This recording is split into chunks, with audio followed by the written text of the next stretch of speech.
আসসালামু আলাইকুম dear viewers, এখন আপনাদের সামনে একটি নতুন লেসনে হাজির হলাম। তো আশা করি লেসনটি অত্যন্ত গুরুত্বপূর্ণ হতে যাচ্ছে। তো চলুন দেরি না করে লেসনটি শুরু করা যাক। ডাই এ পেইনফুল ডেথ, যন্ত্রণাদায়ক বা কষ্টদায়ক মৃত্যুবরণ করা। Take a painful blow, have a painful blow অথবা রিসিভ এ পেইনফুল ব্লো, যন্ত্রণাদায়ক বা কষ্টদায়ক আঘাত পাওয়া। Painful for SB, to do STS, কিছু করা বা টু ডু বা ডুইং সামথিং, অর্থাৎ causing you to feel upset and embarrass, হচ্ছে বাজে বা মন্দ বা খারাপ অভিজ্ঞতা বা বিরক্ত অনুভব এটা।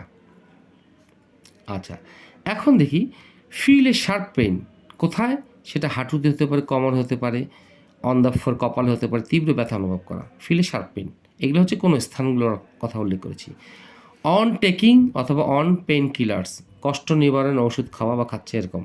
এই ক্রাই অফ পেন হচ্ছে অসুস্থ হয়ে বা আঘাতপ্রাপ্ত হয়ে ব্যথায় কান্না বা হাজারি। এখন এইভাবে যদি আমরা না বুঝি, আমরা এক্সাম্পল ফলো করলে আমাদের ক্লিয়ার হয়ে যাবে। তো চলুন শুরু করা যাক। ডাই এ পেনফুল ডেথ, প্রথমটি, লোকটি অনেক যন্ত্রণাদায়ক বা কষ্টদায়ক অবস্থায় মারা যান। আচ্ছা, তা ডাইড মারা যান, তার ভার্ব টু মারা গিয়েছিলেন। দ্য হি ডাইড, এখানে হি বললে হবে, দ্য ম্যান বললে উত্তম হতো। The man died A painful death, লোকটি অনেক কষ্টসাধ্য মানে যন্ত্রণায় মারা যায় আর কি, বা ব্যথায় মারা যায়, কষ্টদায়ক অবস্থায় মারা যায়, এই অর্থে এটা ব্যবহৃত হয়।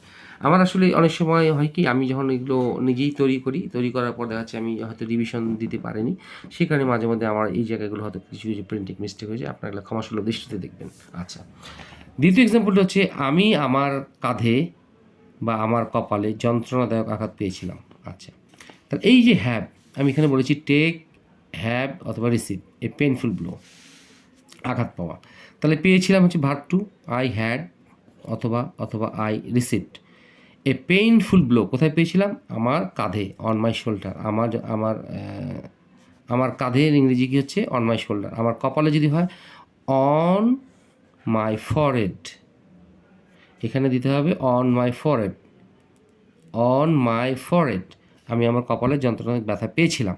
আচ্ছা, এখন আসে পেইনফুল ফর এসবি, বাজে বা মন্দ খারাপ অভিজ্ঞতা, বিরক্ত। আচ্ছা, এটা আমার জন্য কষ্টদায়ক আপনাকে জানানো যে আপনার মেয়ে একটি বখাটে ছেলের সাথে আজ সকালে পালিয়ে গেছে। আচ্ছা, it is painful for me, আমার জন্য অনেক যন্ত্রণাদায়ক বা কষ্টদায়ক, টু ইনফর্ম ইউ দ্যাট, আপনাকে জানিয়ে আমি অনেক কষ্ট পাচ্ছি, মানে কষ্টদায়ক একটা ব্যাপার, যে your daughter eloped with a spoiled boy, and elope with, ELOPE, elope with হচ্ছে পালিয়ে যাওয়া, অর্থ হচ্ছে কি পালিয়ে যাওয়া, এই পালিয়ে যাওয়ার ইংরেজি হচ্ছে ইলোপ উইথ, বেস ওয়ার্ড হচ্ছে ইলোপ, এই জন্য এখানে পালিয়ে গিয়েছিল। তো ইলোপড উইথ এ স্পয়েলড বয় হচ্ছে বখাটে ছেলে, এই বখাটের ইংরেজি হচ্ছে এই স্পয়েল বয়, এই বখাটের ইংরেজি হচ্ছে স্পয়েল বয়, এই স্পয়েল বয় দিস মর্নিং। আশা করি বোঝাতে পেরেছি। এখন আসি ফিল এ শার্প পেইন, কোথায় ব্যথা সেটা দেখি। তিনি তার হাঁটুতে হতে পারে, কোমরে হতে পারে, কপালে তীব্র ব্যথা অনুভব করছে। তাহলে হি ইজ ফিলিং, সে অনুভব করছে কোথায়, এ শার্প পেইন, তীব্র ব্যথা। এই তীব্র ব্যথার ইংরেজি হচ্ছে, অনুভব করার ইংরেজি হচ্ছে ফিল এ শার্প পেইন। এই ফিল এ শার্প পেইন আমাদের মনে রাখতে হবে, এই ফিল এ শার্প পেইন কোথায়, ইন দ্য নিজ, হাঁটুতে, অথবা হতে পারে ইন দ্য ওয়েস্ট, কোমরে, অথবা এটা হতে পারে অন দ্য ফরহেড, কপালে, অথবা সে তীব্র ব্যথা অনুভব করতেছে, এটা করা যেতে পারে he is feeling a sharp pain, অথবা he is feeling a severe pain, কোথায়, in the knees, in the waist, on the forehead, কপালে। আশা করি বোঝাতে পেরেছি। এখন হচ্ছে অন টেকিং, মাঝখানে দিতে পারি না দিতে পারি, অন পেন কিলার্স অথবা অন টেকিং পেন কিলার্স, কষ্ট নিবারণের জন্য যে ওষুধ খাওয়া। আর নিজেরটা হচ্ছে এ ক্রাই অফ পেন, অসুস্থ হয়ে বা আঘাতপ্রাপ্ত হয়ে ব্যথায় কান্না বা হাজারি।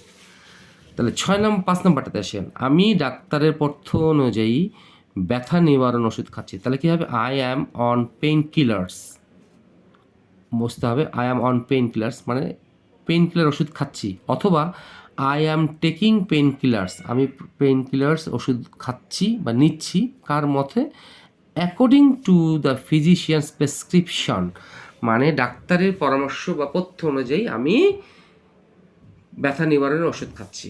আচ্ছা, গভীর রাতে কেউ ব্যথায় কান্না করছে তা শুনতে পেলাম। তাহলে উই হার্ড শুনতে পেলাম কি? এ ক্রাই অফ পেইন, মানে যন্ত্রণায় কাতরাচ্ছে, আহাজারি করছে। কোথায়? At dead of night. আর এইভাবে করা যেতে পারে, a cry of pain reached our ears, আসলো কখন? At dead of night, at dead of night, at dead of night. এটা আমাদের আশা করি বুঝতে পেরেছি।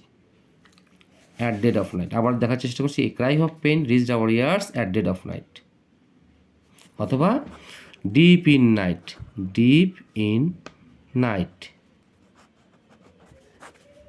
হয় আমরা এটা ইউজ করবো, নতুবা এটা ইউজ করবো। আশা করি বুঝতে পেরেছি। ভালো লেগে থাকলে অবশ্যই লাইক শেয়ার কমেন্টস করবেন।